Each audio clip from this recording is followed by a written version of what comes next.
Hello everyone. बेटा इस video के अंदर हम कैश फ्लो स्टेटमेंट के बारे में पढ़ेंगे।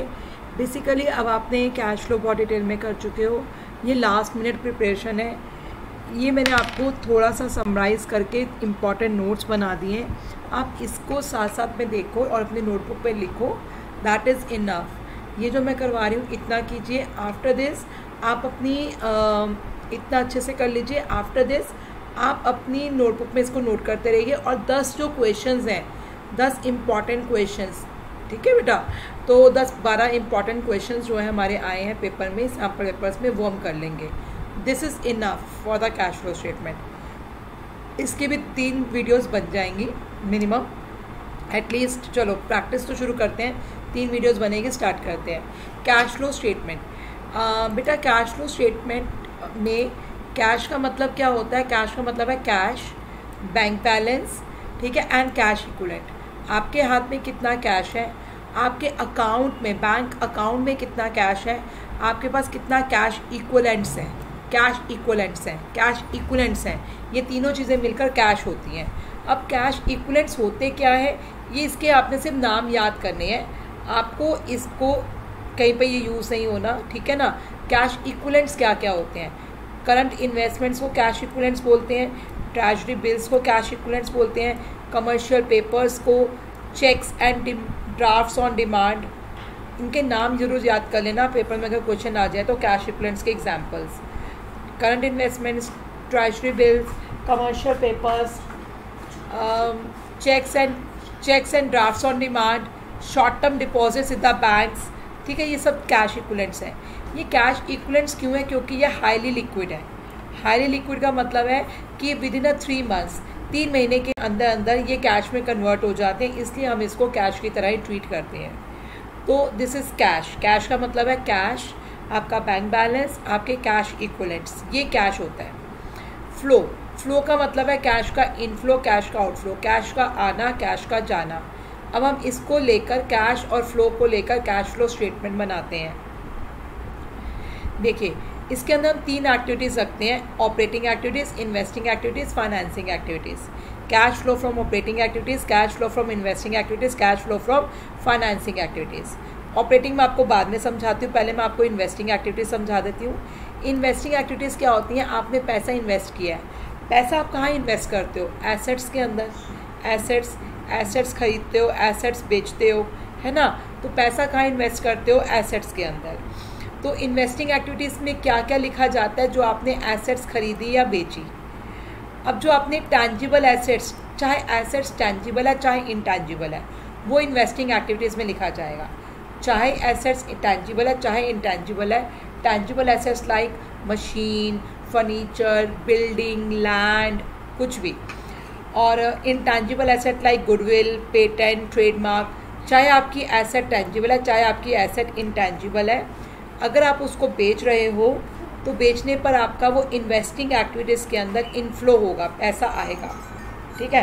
तो आप जब अपनी एसेट्स को बेचोगे, चाहे वो टैंजिबल है चाहे इंटैंजिबल है, उसको बेचने पर आपका पैसा इनफ्लो होगा इन्वेस्टिंग एक्टिविटीज़ में। वहीं अगर आप जब ये एसेट्स खरीदोगे, परचेज ऑफ फिक्स एसेट, तो आपका पैसा आउटफ्लो होगा इन्वेस्टिंग एक्टिविटीज़ में, ठीक है जी। अच्छा, अब इसके बाद आपने जो, ये तो हो गए एसेट्स का खरीदना बेचना। अब आप दूसरी कंपनी के, जैसे हम तो ये जो कैश फ्लो स्टेटमेंट बनाना सीख रहे हैं, हम किसी कंपनी का सीख रहे हैं। अगर आप किसी दूसरी कंपनी के, समझ लीजिए आपकी कंपनी का नाम है XYZ, ठीक है, आप किसी दूसरी कंपनी के शेयर्स खरीद रहे हो, डिबेंचर्स खरीद रहे हो, उसमें इन्वेस्टमेंट्स कर रहे हो, ठीक है, या फिर बिल्डिंग खरीद रहे हो, आप इन्वेस्टमेंट्स खरीद रहे हो, तो जो आप दूसरी कंपनी के शेयर्स और डिबेंचर्स खरीदते हो, बेचते हो, उसे भी हम इन्वेस्टिंग एक्टिविटीज़ में लिखते हैं। Purchase of securities for non trade purpose, किसी दूसरी कंपनी के शेयर्स और डिबेंचर्स खरीदना, ट्रेड पर्पस से नहीं खरीदना। ट्रेड पर्पस होता है खरीदा बेचा, खरीदा बेचा, खरीदा बेचा, नहीं, खरीद के रख दिए, इन्वेस्टमेंट्स कर दी। किसी दूसरी कंपनी के शेयर्स और डिबेंचर्स खरीद कर उसमें इन्वेस्टमेंट्स कर दी। Purchase of securities for non trade purpose, ठीक है। उसी तरीके से किसी दूसरी कंपनी के शेयर्स और डिबेंचर्स बेच दिए, वो भी इन्वेस्टिंग एक्टिविटीज़ में लिखा जाएगा। जब डिबेंचर्स और शेयर्स किसी दूसरी कंपनी के जो खरीदे थे, जब खरीदे तब पैसा आउटफ्लो हुआ, और जब वो शेयर्स और डिबेंचर्स मैंने बेचे पैसा इनफ्लो हो गया। आई थिंक यहाँ तक सबको क्लियर है। अब दूसरी चीज़, आपने ये जो शेयर्स खरीदे हैं, किसी कंपनी के शेयर्स खरीदे, ये ट्रेडिंग के पर्पज़ से नहीं खरीदे, इन्वेस्टमेंट के पर्पज़ से खरीदे, आपने खरीद के रख दिए लॉन्ग टर्म पर्पज़ के लिए। अब इस पे आपको डिविडेंड मिलेगा क्योंकि आप उस कंपनी के शेयर होल्डर हो। कंपनी अब उस शेयर्स पे आपको डिविडेंड देगी। आप उस कंपनी के शेयर होल्डर हो, कंपनी अब उस शेयर्स पे आपको डिविडेंड देगी। जो आपको डिविडेंड मिल रहा है इन्वेस्टिंग एक्टिविटीज़ में इनफ्लो होगा, इन्वेस्टिंग एक्टिविटीज़ के अंदर इनफ्लो होगा, क्योंकि आपने जो दूसरी कंपनी के शेयर्स खरीदे थे उस पे आपको डिविडेंड मिल रहा है। ठीक है, तो इन्वेस्टिंग एक्टिविटीज़ में लिखेंगे। आपने जो किसी दूसरी कंपनी के डिबेंचर्स खरीदे थे उस पे आपको इंटरेस्ट मिल रहा है, वो भी इन्वेस्टिंग एक्टिविटीज़ में आएगा। इंटरेस्ट क्यों मिल रहा है? क्योंकि आपने किसी दूसरी कंपनी के डिबेंचर्स खरीदे थे, है ना। रेंट क्यों मिलेगा आपको? क्योंकि जो आपके बिजनेस की प्रॉपर्टी थी वो खाली पड़ी है, आपने किराए पे दे दी, उस पे आपको रेंट मिल रहा है, तो रेंट रिसीव भी आपका इन्वेस्टिंग एक्टिविटी में आएगा। इन्वेस्टिंग एक्टिविटी में एक चीज़ छूट गई मेरी, लोन गिवन। आप अगर लोन देते हो, अगर आप लोन दे रहे हो किसी को, लोन देना, लोन गिवन, ठीक है, और जो लोन का वापस लेना वो भी इन्वेस्टिंग एक्टिविटीज़ में आता है। कई बार आप लोन दे देते हो ना, लोन एडवांसेस गिवन, तो लोन एडवांसेस गिवन को भी इन्वेस्टिंग एक्टिविटीज़ में लिखते हैं। तो बेसिकली जो भी आप शॉर्ट ट्रिक्स कर रहे हो फॉर योर पेपर, टर्म 2 वाला पेपर, उसमें इतना समझिए इन्वेस्टिंग एक्टिविटीज़ के अंदर क्या क्या लिखा जाएगा। इन्वेस्टिंग एक्टिविटीज़ के अंदर लिखा जाएगा फिक्स एसेट्स का खरीदना बेचना, चाहे वो टेंजिबल है चाहे इंटेंजिबल है। शेयर्स और डिबेंचर्स का खरीदना और बेचना, शेयर्स डिबेंचर्स, किसी दूसरी कंपनी के शेयर्स डिबेंचर्स खरीदना। मैं यहाँ पे इशू वर्ड नहीं यूज़ कर रही, रिडम्पशन वर्ड नहीं यूज़ कर रही, मैं यहाँ पे यूज़ कर रही हूँ परचेज और सेल। किसी दूसरी कंपनी के शेयर्स और डिबेंचर्स खरीदना बेचना, ये इन्वेस्टिंग एक्टिविटीज़ में आता है। जो आपने किसी दूसरी कंपनी के शेयर्स खरीदे उस पर आपको डिविडेंड मिलेगा, वो भी इन्वेस्टिंग में लिखा जाएगा। जो किसी दूसरी कंपनी के आपने डिबेंचर्स खरीदे उस पर आपको इंटरेस्ट मिलेगा, वो भी इन्वेस्टिंग एक्टिविटीज़ में लिखा जाएगा। जो आपने किसी दूसरी जो आपने प्रॉपर्टी खरीदी उस पर रेंट मिला, रेंट भी इन्वेस्टिंग एक्टिविटीज़ में लिखा जाएगा। तो this is your investing activities, you can take the screenshot. Cash flow from investing activities. Now cash flow from financing activities. Financing क्या होता है? हम कंपनी के बारे में पढ़ रहे हैं बेटा, कंपनी के बारे में। कंपनी को फाइनेंस कहाँ से मिलता है, कंपनी को पैसा मिलता कहाँ से है? कंपनी को पैसा मिलता है शेयर्स और डिबेंचर्स इशू करके। ठीक है, कंपनी को पैसा कैसे मिलता है? शेयर्स और डिबेंचर्स इशू करके। शेयर्स कोई भी हो सकते हैं, चाहे वो इक्विटी शेयर्स है चाहे प्रेफरेंस शेयर्स है। कंपनी ने अपनी कंपनी के शेयर्स इशू किए, पैसा मिल गया। डिबेंचर्स इशू किए, पैसा मिल गया। तो शेयर्स और डिबेंचर्स इशू करके कंपनी को क्या मिला? पैसा मिला, इनफ्लो। ठीक है, तो ये फाइनेंसिंग एक्टिविटीज़ में आया। अब जो शेयर इशू किए थे, शेयर्स इशू किए, डिबेंचर्स इशू किए, पैसा आ गया। अब डिबेंचर्स बेटा एक तरीके का लोन होता है जो हम लोगों से लोन लेते हैं। डिबेंचर्स एक तरीके का लोन होता है जो हम लोगों से लोन लेते हैं। तो डिबेंचर्स बेटा हम पैसा वापस करते हैं, रिडम्पशन ऑफ डिबेंचर्स। 2 साल बाद, 3 साल बाद, 5 साल बाद, जितने भी टाइम के डिबेंचर्स होते हैं उतने टाइम बाद हम डिबेंचर होल्डर्स को पैसा वापस करते हैं। रिडम्पशन ऑफ डिबेंचर्स उसे बोला जाता है, रिडम्पशन ऑफ डिबेंचर्स। डिबेंचर्स को रिडीम करने से हमारा पैसा आउटफ्लो होता है। ठीक है जी। तो फाइनेंसिंग एक्टिविटीज़ में जब हम शेयर्स इशू करते हैं, नए शेयर मार्केट में इशू करते हैं, डिबेंचर्स इशू करते हैं, पैसा आता है। और डिबेंचर्स जब रिडीम करते हैं, डिबेंचर होल्डर्स को पैसा वापस करते हैं, तो पैसा चला जाता है, आउटफ्लो हो जाता है। अब जो शेयर्स हमारे 2 तरीके के होते हैं, इक्विटी एंड प्रेफरेंस। जो प्रेफरेंस शेयर्स हैं उनको भी हम एक टाइम पर रिडीम कर देते हैं। कुछ तरीके के प्रेफरेंस शेयर्स होते हैं जिनको हम रिडीम कर सकते हैं, मतलब प्रेफरेंस शेयर होल्डर्स को पैसा वापस कर देते हैं कुछ टाइम बाद। तो रिडम्पशन ऑफ प्रेफरेंस शेयर, ये भी फाइनेंसिंग एक्टिविटीज़ में लिखा जाएगा। अब जो इक्विटी शेयर्स होते हैं, इक्विटी शेयर होल्डर्स को पैसा वापस नहीं किया जाता। इक्विटी शेयर होल्डर्स को पैसा कब वापस किया जाता है? जब कंपनी बंद होती है, जब कंपनी वाइंड अप होती है। लेकिन उससे पहले हम अपने शेयर्स ख़त्म करना चाहते हैं, क्योंकि किसी भी रीज़न से, ऐसी सिचुएशन में हम ओपन मार्केट में अपने शेयर खरीद लेते हैं। शेयर मार्केट में मतलब मेरी कंपनी का नाम XYZ है और मेरे शेयर मार्केट में, स्टॉक मार्केट में खरीदे और बेचे जा रहे हैं, लोग खरीद रहे हैं, लोग बेच रहे हैं। अब मैं अपनी शेयर कैपिटल को ख़त्म करना चाहती हूँ। इसके रीज़न्स क्या होते हैं वो समझने की ज़रूरत नहीं है अभी आपको। मैं अपनी शेयर कैपिटल कम करना चाहती हूँ, तो मैं खुद क्या करूँगी, अभी तो मैं शेयर होल्डर्स को पैसा दूँगी, वो लेंगे ही नहीं। तो अभी मैं क्या कर सकती हूँ, मैं ओपन मार्केट में जाऊँगी, शेयर मार्केट में जाऊँगी, अपनी खुद की कंपनी के शेयर खरीद लूँगी। इसे बोलते हैं buy back of shares in the open market. ये इम्पॉर्टेंट है पॉइंट, क्योंकि ये थ्योरी के पॉइंट ऑफ व्यू से भी इम्पॉर्टेंट है। ठीक है जी। तो फाइनेंसिंग एक्टिविटीज़ में हमने अभी तक क्या पढ़ा, फाइनेंसिंग का मतलब होता है कंपनी को फाइनेंसिस कहाँ से होते हैं, कंपनी को पैसा कहाँ से मिलता है। कंपनी को पैसा कहाँ से मिलता है, शेयर्स इशू कर कर, डिबेंचर्स इशू कर कर। कंपनी को पैसा कहाँ से मिलता है, शेयर्स इशू कर कर, डिबेंचर्स इशू कर कर। ठीक है जी। शेयर्स और डिबेंचर्स इशू करके कंपनी को पैसा मिलता है। Inflow, issue shares and debentures. Debenture holders को एक टाइम के बाद पैसा वापस कर दिया जाता है, तब आउटफ्लो होगा पैसा, redemption of debentures. Preference share holders को भी एक टाइम बाद पैसा वापस कर दिया जाता है, रिडम्पशन ऑफ प्रेफरेंस शेयर्स। लेकिन जो इक्विटी शेयर्स होते हैं उनको रिडम्पशन के जब कंपनी ख़त्म होगी तभी पैसा वापस किया जाता है। लेकिन उससे पहले अगर हम अपने इक्विटी शेयर ख़त्म करना चाहते हैं तो ओपन मार्केट में जाके हम परचेज़ कर लेंगे। इसे बोलते हैं buy back of shares in the open market. ये चीज़ें आपको समझ में आ गई। दूसरा, फाइनेंसिंग एक्टिविटीज़ में हम लोन लेते हैं। लोन लेना लोन हम दो तरीके का होता है, short term loan, long term loan. दोनों तरीके का लोन कहाँ आता है, फाइनेंसिंग एक्टिविटी में। Short term loan, long term loan. चाहे आप शॉर्ट टर्म पर्पज़ के लिए लोन ले रहे हो, चाहे लॉन्ग टर्म पर्पज़ के लिए लोन ले रहे हो, तो लोन टेकन, जो आपने लोन लिया, वो भी आपका फाइनेंसिंग एक्टिविटीज़ में आएगा। अब जो आपने लोन लिया वो कुछ टाइम बाद लोन वापस भी करोगे, लोन रीपेमेंट, वो आउटफ्लो हो गया। जब लोन लिया पैसा आया, इनफ्लो हो गया। चाहे शॉर्ट टर्म पर्पज़ के लिए लिया, चाहे लॉन्ग टर्म पर्पज़ के लिए लिया, पैसा आया, इनफ्लो। जब आपने लोन वापस किया, पैसा चला गया, आउटफ्लो। ये चीज़ें समझ में आ गई।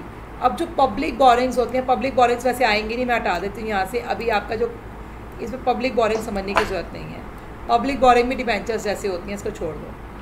अच्छा, अभी जो आपने डिबेंचर्स, आपने जो अपनी कंपनी के शेयर्स इशू किए हैं, जो अपनी कंपनी के डिबेंचर्स इशू किए हैं, अपनी कंपनी के शेयर होल्डर्स को आप डिविडेंड दोगे। दो तरीके का डिविडेंड होता है, प्रपोज्ड और इंटरिम। दोनों तरीके के डिविडेंड फाइनेंसिंग एक्टिविटीज़ में माइनस होंगे। डिविडेंड पेड को हम दोनों तरीके की एक्टिविटीज़ में हम दो तरीके के डिविडेंड होते हैं, प्रपोज्ड एंड इंटरिम। दोनों तरीके के डिविडेंड्स को हम फाइनेंसिंग एक्टिविटीज़ में माइनस करेंगे। क्योंकि आप डिविडेंड क्यों दे रहे हो, क्योंकि आप अपनी कंपनी के शेयर्स आपने इशू किए थे, आप अपनी कंपनी के शेयर होल्डर्स को प्रॉफिट का शेयर दे रहे हो। ठीक है। डिविडेंड पेड आपका कहाँ आएगा, फाइनेंसिंग एक्टिविटीज़ के अंदर, आउटफ्लो। आप इंटरेस्ट क्यों पे कर रहे हो, क्योंकि आपने लोन लिया था, उस पर इंटरेस्ट पे कर रहे हो। आपने डिबेंचर्स इशू किए थे, उस पर इंटरेस्ट पे कर रहे हो। तो इंटरेस्ट पे भी आपका कहाँ आएगा, फाइनेंसिंग एक्टिविटीज़ के अंदर, आउटफ्लो। तो मैंने सारा आपको करवा दिया। देखिए फाइनेंसिंग एक्टिविटीज़ में क्या क्या लिखा जाता है। Issue of debentures and shares, जब आप शेयर्स और डिबेंचर्स इशू करते हो, लोन लेते हो, चाहे वो शॉर्ट टर्म के लिए हो, चाहे लॉन्ग टर्म के लिए हो। पब्लिक बोरिंग को छोड़ दो। डिविडेंड पे कर रहे हो, डिविडेंड क्यों पे कर रहे हो, अपने शेयर होल्डर्स को डिविडेंड दे रहे हो। इंटरेस्ट किसको पे करते हो, डिवेंचर होल्डर्स को, और जो लोन लिया उसको। डिवेंचर होल्डर्स को एक टाइम के बाद आप पैसा वापस कर देते हो, रिडम्पशन ऑफ डिवेंचर्स। लोन जिससे लिया उसको पैसा वापस कर देते हो। आप अपने शेयर ओपन मार्केट में परचेज करते हो, buy back of shares in the open market. और जो आपके प्रेफरेंस शेयर्स हैं, आप उसको रिडीम कर देते हो। कुछ प्रेफरेंस शेयर्स होते हैं जिसको रिडीम कर देते हैं। So these are the financing activities. So you can take the screenshot. एक सेकंड में इसको थोड़ा सा मिनिमाइज़ कर दूँ। आप इसका स्क्रीनशॉट ले लीजिए। प्लीज़ टू लर्न इट कि फाइनेंसिंग एक्टिविटीज़ कौन कौन सी होती हैं। तो आप इसका एक बार स्क्रीनशॉट लेके, so please do learn it कि फाइनेंसिंग एक्टिविटीज़ क्या क्या होती हैं। Cash flow from financing activities.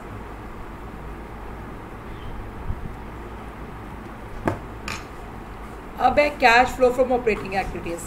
ये cash flow from operating activities मैंने सबसे पहले करवाना था, सबसे लास्ट में करवा रही हूँ क्योंकि ये लेंदी है थोड़ा सा।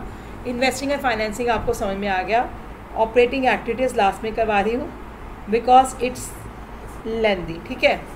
तो पहली चीज़ ये समझिए, जो आप कैश फ्लो स्टेटमेंट बना रहे हो वो कैश फ्लो स्टेटमेंट बनाने के लिए दो मेथड होते हैं, direct and indirect method. Direct method is not in your syllabus, हम इनडायरेक्ट मेथड यूज़ करेंगे। मतलब हमें नेट प्रॉफिट दिया होगा उससे हम उल्टा चलेंगे और कैश फ्लो निकालेंगे ऑपरेटिंग एक्टिविटीज़ का, ठीक है जी।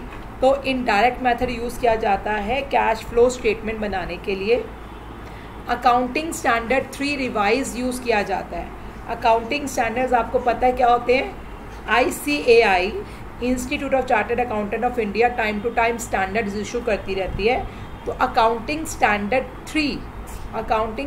3 रिवाइज यूज़ किया जाता है कैश फ्लो स्टेटमेंट बनाने के लिए। उसके बाद है 5 स्टेप्स होते हैं cash flow from operating activities निकालने के। Cash flow from operating activities निकालने के 5 स्टेप्स होते हैं। अब एक एक करके स्टेप्स पढ़ते हैं। स्टेप नंबर 1 में क्या है? Net profit before tax and extraordinary items निकाला जाता है। आई हाईली रिकमेंड कि आप इसको साथ के साथ नोटबुक में लिखिए। स्टेप 1, अगर आप स्टेप बाय स्टेप करोगे, बच्चे डायरेक्टली निकालते हैं आंसर्स। अगर आप स्टेप बाय स्टेप करोगे आपका कोई भी पॉइंट नहीं छूटेगा, आपके सारे पॉइंट्स कवर हो जाएंगे। स्टेप वन में हम क्या करते हैं बेटा? Net profit before tax and extraordinary items निकालते हैं। अभी नेट प्रॉफिट बिफोर टैक्स कैसे निकाला जाता है? Difference of surplus. सबसे पहला काम करते हैं हम difference of surplus. Difference of surplus का मतलब होता है balance in statement of profit and loss. आप प्रॉफिट एंड लॉस अकाउंट बनाते हो ना, प्रॉफिट एंड लॉस स्टेटमेंट बनाते हो ना, तो उसका जो बैलेंस इन दोनों में से किसी भी नाम से दिया हो सकता है, सरप्लस के नाम से भी या balance of statement of profit and loss के नाम से भी। डिफरेंस ऑफ सरप्लस का मतलब है क्लोजिंग माइनस ओपनिंग। क्लोजिंग का मतलब है 2021 का जो सरप्लस है उसमें से आप 2020 का सरप्लस माइनस कर देना, ठीक है जी। 2021 के सरप्लस में से 2020 का सरप्लस माइनस कर देना। क्लोजिंग माइनस ओपनिंग, ठीक है जी, क्लोजिंग माइनस ओपनिंग, ये आपका आ जाएगा डिफरेंस ऑफ सरप्लस। सरप्लस आपको क्वेश्चन में मिलेगा कहाँ? सरप्लस आपको क्वेश्चन में नोट्स टू अकाउंट्स में मिलेगा, नोट्स टू अकाउंट्स में, रिजर्व्स एंड सरप्लस में। मैंने ये साथ में लिख दिया ताकि आपको ढूंढने में मुश्किल ना हो। सरप्लस आपको कहाँ मिलता है? Notes to accounts. Notes to accounts में रिजर्व्स एंड सरप्लस में सरप्लस मिल गया तो इसका डिफरेंस ऑफ सरप्लस निकाल लो, क्लोजिंग माइनस ओपनिंग। अब इसके अंदर ये 5 चीज़ें प्लस करनी है, 2 चीज़ें माइनस करनी है। 5 चीज़ें क्या प्लस करनी है? Propose dividend, interim dividend, provision for tax, transfer to reserve, extraordinary item, expenses वाले। ये आने के चांसेस बहुत कम है, लिख लो, आने के चांसेस बहुत कम है। प्रपोज डिविडेंड आपको क्वेश्चन में मिलेगा एडिशनल इन्फॉर्मेशन में। क्वेश्चन में नीचे जो इन्फॉर्मेशन दी होती है ना वहाँ मिलेगा, और ये आपको 2 सालों का दिया होगा, 2020 का और 2021 का। 2021 का नहीं लेना, 2020 का प्रपोज डिविडेंड लेना है, ठीक है जी। तो प्रपोज डिविडेंड हमने प्लस करना है। प्रपोज डिविडेंड आपको कहाँ मिलेगा? एडिशनल इन्फॉर्मेशन में। और 2 सालों का प्रपोज डिविडेंड क्वेश्चन में दिया होगा, जो पिछले साल का प्रपोज डिविडेंड है वो आपने लेना है। उसके बाद इंट्रीम डिविडेंड भी एडिशनल इन्फॉर्मेशन में दिया होगा। इंटरिम डिविडेंड भी बोलते हैं, कुछ इंटरिम डिविडेंड भी बोलते हैं, ये आपको एडिशनल इन्फॉर्मेशन में दिया होगा। ये एक ही दिया होगा, ये 2 नहीं दिए होंगे, एक ही दिया होगा। अगर दिया है तो प्लस कर दो। प्रोविज़न फॉर टैक्स मेड, आपके पास टैक्स 2 तरीके का होता है, एक टैक्स मेड, एक टैक्स पेड। अभी मैं इसके केसेस करवाऊंगी, इसके टोटल 3 केसेस हैं। ऐसा है तो ऐसा होगा, ऐसा है तो ऐसा होगा। हमने कौन सा टैक्स प्लस करना है? टैक्स मेड वाला। टैक्स 2 तरीके के होते हैं, टैक्स मेड, टैक्स पेड। तो आपने यहाँ पे टैक्स मेड को प्लस करना है। ये नोट्स टू अकाउंट्स में मिलेगा केसेस, मैं इसके केसेस करवाऊंगी आपको। उसके बाद है transfer to reserve. Transfer to reserve समझ लीजिए, जनरल रिजर्व आपका पिछले साल का दिया हुआ है 70,000। रिजर्व्स आपको कहाँ मिलेंगे? नोट्स टू अकाउंट्स में, रिजर्व्स एंड सरप्लस में। रिजर्व्स पिछले साल का जनरल रिजर्व दिया है 70,000 और इस साल का जनरल रिजर्व है 1 लाख। तो आपने रिजर्व्स में कितना पैसा ट्रांसफ़र किया? 30,000, ठीक है जी। तो जितना पैसा रिजर्व्स में ट्रांसफ़र हुआ वो हम लिख देंगे यहाँ पे ट्रांसफ़र टू रिजर्व्स। रिजर्व्स आपको नोट्स टू अकाउंट्स में मिलेगा। उसके बाद आना है एक्स्ट्राऑर्डिनरी आइटम को प्लस करना है, फिर माइनस करना है रिफंड ऑफ टैक्स। इसके भी आने के बहुत कम चांसेस है रिफंड ऑफ टैक्स आए। अगर रिफंड ऑफ टैक्स दिए उसे माइनस कर दो। एक्स्ट्राऑर्डिनरी आइटम अगर गेन वाली है जिससे आपको फ़ायदा हो रहा है। एक्स्ट्राऑर्डिनरी आइटम्स होती क्या है, जैसे समझ लीजिए आपके गोडाउन में आग लग गई, आपका नुकसान हो गया, आपने किसी के अगेंस्ट केस किया था, केस जीत गए, तो वो गेन वाला हो गया। ठीक है, जो रेगुलर बिजनेस में नहीं होनी एक्स्ट्राऑर्डिनरी आइटम्स। अगर एक्सपेंसेस और लॉसेस वाली प्लस कर दो, गेन वाली माइनस कर दो।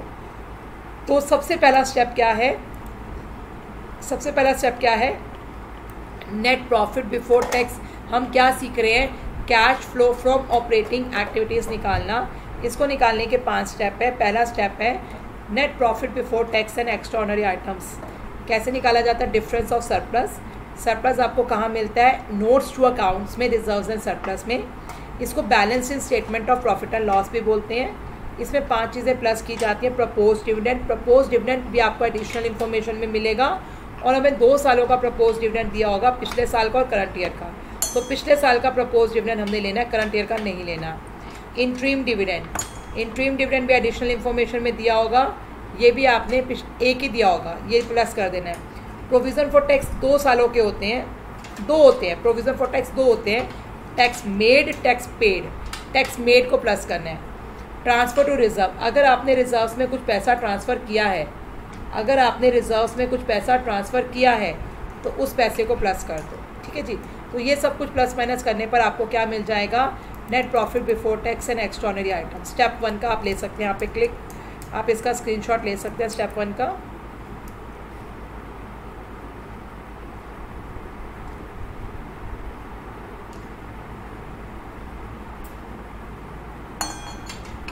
Yes, step 2। स्टेप 2 में क्या करना है, हमने operating profit before working capital changes निकालना है। स्टेप 2 में क्या निकालना है, operating profit before working capital changes. ये किस तरीके से निकलेगा, net profit before tax and extraordinary items. Step 1 से जो नेट प्रॉफिट बिफोर टैक्स निकला उसमें ये 4 चीज़ें प्लस करनी है और 4 चीज़ें माइनस करनी है।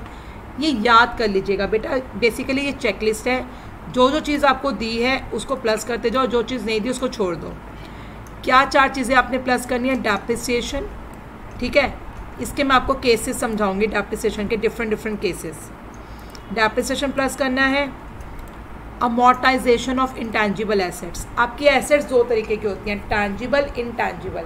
Tangible assets like machine, machine की जो वैल्यू कम हो रही है उसको क्या बोलते हैं हम, डेप्रिसिएशन। अब intangible asset like goodwill, patent, अब इनकी जो वैल्यू कम हो रही है उसको बोलते हैं अमोर्टाइजेशन। तो डेप्रिसिएशन और अमोर्टाइजेशन ऑफ इंटैंजिबल एसेट, इन दोनों को प्लस करना है। या इंटैंजिबल एसेट्स आपको नोट्स टू अकाउंट्स में मिलेंगी कि गुडविल आपकी पिछले साल इतनी थी, इस साल इतनी हो गई, गुडविल कम हो गई, उसको प्लस कर दो। इंटरेस्ट ऑन बोरिंग्स, आपकी बोरिंग्स 2 तरीके की, long term, short term. Debentures, आप डिबेंचर्स पर, बोरिंग्स पर इंटरेस्ट पे करते हो, डिबेंचर्स पर और बोरिंग्स पर इंटरेस्ट पे करते हो, तो जो इंटरेस्ट पे कर रहे हो वो यहाँ प्लस कर दोगे। Loss on sale of fix asset, अगर आप अपनी एसेट को बेच रहे हो, अपनी किसी फिक्स एसेट को बेच रहे हो और बेचने पर आपको लॉस हो रहा है तो उसको भी प्लस कर देंगे। इसके डिफरेंट केसेस हैं, डेप्रिसिएशन के केसेस हैं, उसी तरीके से loss on sale of fix asset के केसेस हैं, वो मैं एक्सप्लेन करूँगी आपको। अभी आप इतना पढ़ लीजिए। हम स्टेप 2 में क्या निकालते हैं, operating profit before working capital changes. ये किस तरीके से निकाला जाता है, जो स्टेप 1 से आता है उसमें 4 चीज़ें प्लस की जाती हैं, depreciation, amortisation of goodwill, patent, interest on borrowings और debentures and loss on sale of fix asset. अब 4 चीज़ें कौन सी माइनस की जाती हैं, interest received, dividend received, rent received. अगर आपको इंटरेस्ट मिल रहा है, आपको इंटरेस्ट क्यों मिलता है, आपने किसी कंपनी के डिबेंचर्स खरीदे हैं, आपको इंटरेस्ट मिल रहा है। आपको इंटरेस्ट क्यों मिल रहा है, क्योंकि आपने लोन दिया है किसी को, तो यहाँ माइनस हो जाएगा। डिविडेंड रिसीव्ड, आपको डिविडेंड क्यों मिल रहा है, आपने किसी कंपनी के शेयर्स खरीदे हैं, वो यहाँ माइनस हो जाएगा। रेंट रिसीव्ड, आपको रेंट क्यों मिल रहा है, क्योंकि आपने बिल्डिंग खरीदी और बिल्डिंग किराए पर दे दी, तो ये आपकी इन्वेस्टिंग एक्टिविटीज़ में जाना चाहिए। याद आ रहा है इन्वेस्टिंग एक्टिविटीज़ में मैंने लिखवाया था, देखो dividend received, interest received, rent received, investing activities. Investing activities होती है ये cash flow from investing activities में जानी चाहिए, ये वाले इनकम्स। तो इसको हम ऑपरेटिंग एक्टिविटीज़ जब हम निकाल रहे होते हैं तो स्टेप 2 में माइनस कर देते हैं, और ये आपको क्वेश्चन में कहाँ दिया होगा, एडिशनल इंफॉर्मेशन में। उसके बाद जैसे loss on sale of fix asset को प्लस करते हैं, उसी तरीके से profit on sale of fix asset को माइनस कर देते हैं। तो स्टेप 2 भी आपको समझ में आ गया है। एक बार स्टेप 2 देख लीजिए। स्टेप 2 हम कैसे निकालते हैं, operating profit before working capital changes. Step 2 में क्या निकालते हैं, operating profit before working capital changes. ये किस तरीके से निकाला जाता है, स्टेप 1 से जो आता है net profit before tax and extraordinary items, इसमें 4 चीज़ें प्लस की जाती हैं, 4 चीज़ें माइनस की जाती हैं। कौन सी 4 चीज़ें प्लस की जाती हैं, depreciation, amortisation of goodwill, patent, interest, short term borrowing का, लॉन्ग टर्म बोरिंग का, डिबेंचर्स का, loss on sale of fix asset. कौन सी माइनस की जाती है, interest receive, dividend receive, rent receive, profit on sale of fix asset. चलिए step 2 हो गया। स्टेप 3, स्टेप 3 में निकाला जाता है cash generated from operations. Step 3 में क्या निकाला जाता है, कैश जनरेटेड फ्रॉम ऑपरेशंस। कैसे निकाला जाता है, स्टेप 3 में कैश जनरेटेड फ्रॉम ऑपरेशन कैसे निकाला जाता है, स्टेप 2 से जो निकलता है operating profit before working capital changes, उसमें 2 चीज़ों को प्लस किया जाता है और 2 चीज़ों को माइनस किया जाता है।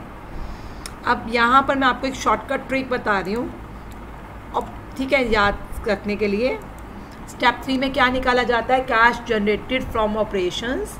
ये कैसे निकाला जाता है, जो स्टेप 2 से operating profit before working capital changes आया, उसमें 2 चीज़ों को प्लस करते हैं, 2 चीज़ों को माइनस करते हैं। ऑपरेटिंग प्रॉफिट का मतलब क्या होता है, करंट एसेट्स और करंट लायबिलिटी। तो आपको याद रखने का एक ट्रिक बता रही हूँ, आप अपने पेपर में जब कैश फ्लो का चैप्टर क्वेश्चन कर रहे होगे ना, ये पीछे लिख लेना। देखिए बस आपने एक याद रखना है, डिक्रीज और प्लस। करंट एसेट अगर डिक्रीज होती है तो उसको प्लस करते हैं, ठीक है जी। करंट एसेट अगर डिक्रीज होती है तो उसको प्लस करते हैं। तो करंट लायबिलिटी को कब प्लस करेंगे, जब वो इंक्रीज होगी। करंट एसेट को कब प्लस करते हैं, जब वो डिक्रीज होगी। करंट एसेट को कब प्लस करते हैं, जब वो डिक्रीज होगी।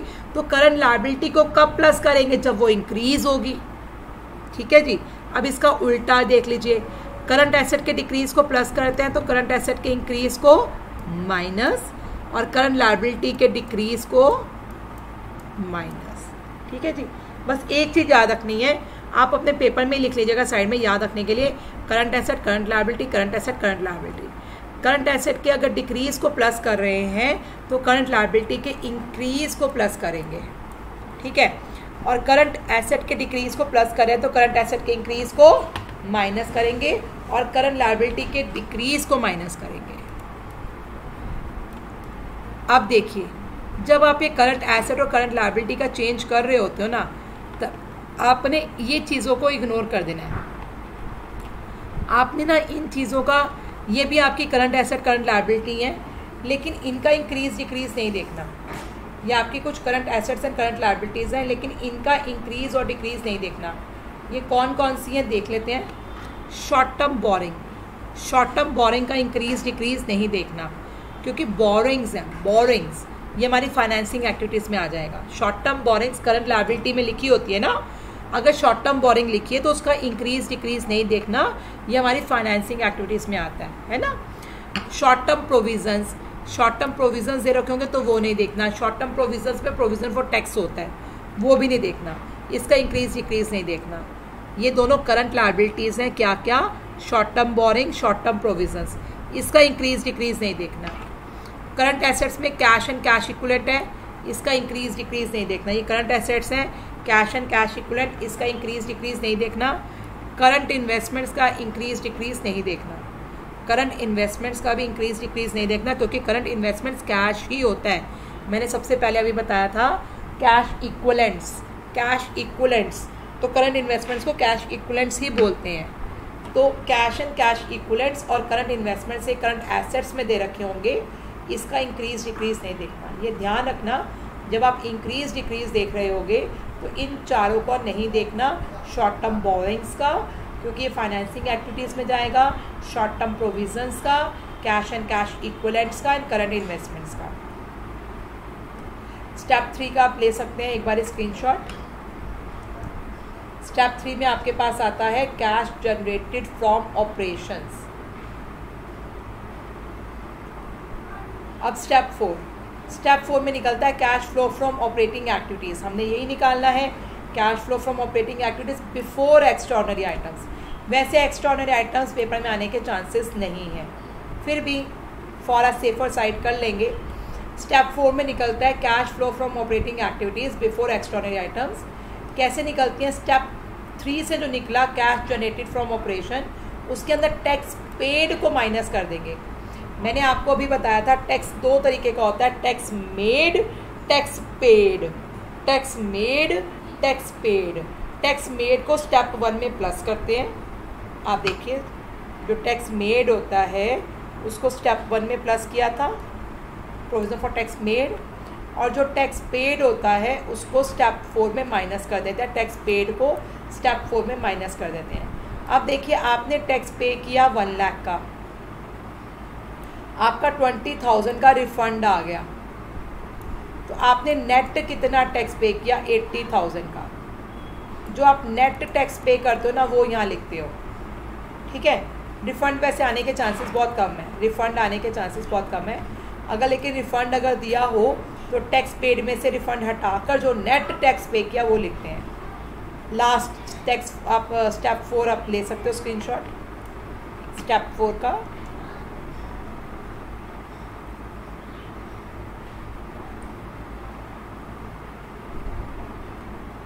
Step 5 cash flow from operating activities. Step 4 से जो निकला cash flow from operating activities before extraordinary item, उसमें 2 चीज़ें प्लस करनी है। अगर गेन वाली एक्स्ट्राऑर्डिनरी आइटम है जिसको स्टेप 1 में माइनस किया तो उसको यहाँ प्लस कर दो। यहाँ देखिए स्टेप 1 में हमने क्या किया था, एक्स्ट्राऑर्डिनरी आइटम एक्सपेंसेस वाली थी उसको प्लस किया था, लॉसेस वाली थी उसको प्लस किया था, एक्स्ट्राऑर्डिनरी आइटम जो गेन वाली थी उसको माइनस किया था। अब इनको हमने उल्टा कर देना है स्टेप 5 में। जो गेन वाली एक्स्ट्राऑर्डिनरी आइटम्स हैं उनको प्लस कर दो, जो लॉसेस वाली एक्स्ट्राऑर्डिनरी आइटम्स हैं उनको माइनस कर दो। स्टेप 1 में जिन एक्स्ट्राऑर्डिनरी आइटम्स को हमने प्लस किया था उन एक्स्ट्राऑर्डिनरी आइटम्स को स्टेप 5 में प्लस कर दो, जिन एक्स्ट्राऑर्डिनरी आइटम्स को स्टेप 1 में माइनस किया तो उसको यहाँ प्लस कर दो, जिनको प्लस किया तो उसको यहाँ माइनस कर दो। लॉसेस वाली जो होती हैं उसको स्टेप 1 में प्लस करते हैं, स्टेप 5 में माइनस करते हैं। जो गेन वाली होती हैं उनको स्टेप 1 में माइनस करते हैं, स्टेप 5 में प्लस करते हैं। ये सब करने से आपका cash flow from operating activities आ जाएगा। अब मैंने आपको डिफरेंट एडजस्टमेंट्स करवानी है। ये कैश फ्लो की 1 मिनट साइज देखने दो वीडियो का। ये कैश फ्लो की फर्स्ट वीडियो बन गई, अब कैश फ्लो की second video. I think cash flow की 4 या 5 वीडियो में 4 वीडियोज़ में कैश फ्लो कम्प्लीट हो जाएगा।